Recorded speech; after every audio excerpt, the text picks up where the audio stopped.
পদ্মা নদীতে বিকালবেলা ঘোরাঘুরি করতে অনেক ভালো লাগে।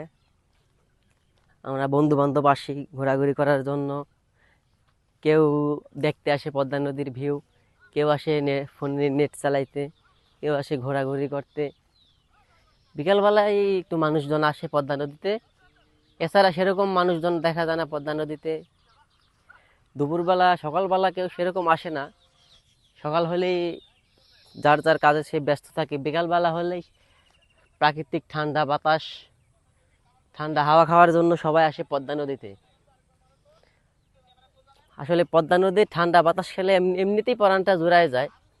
এই যে আমার বন্ধু দেখেন, নতুন সিম কিনছে, এখন নেট চালানোর জন্য চলে আইছে কই নদীর পারে।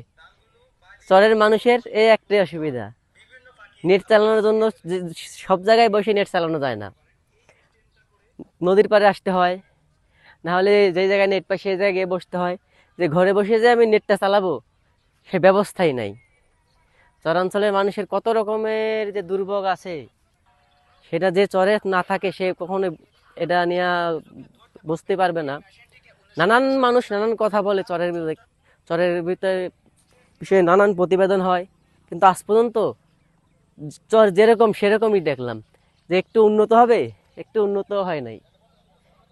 মানুষ শুধু আসে, চর নিয়ে প্রতিবেদন করে, চরের দুঃখ কষ্ট দেখে, কিন্তু দুঃখ কষ্টে যে আগায় আসবে সেই মানুষটাই নাই। আমরা চরের মানুষ যত দূর দূরান্তেই থাকি কেন না কেন, চরে আসলে এমনিতেই ভালো লাগে, চরে শান্তি লাগে। নদী নালা খাল বিল সবই আছে আমার এই বাংলা বাজার, তার চিলমারি চরে। চিলমারির মানুষ অনেক ভালো।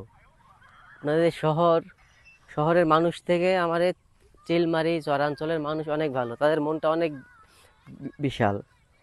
যত দূরকার মানুষই আসুক দেখবেন যে তার চরের মানুষ আপন করে নেয়। কিন্তু একটা মানুষ, চরের মানুষ শহরে গেলে মানুষ দেখতে পারে না, বলে যে গ্রাম থেকে আসছে কিরকম কি নোংরা।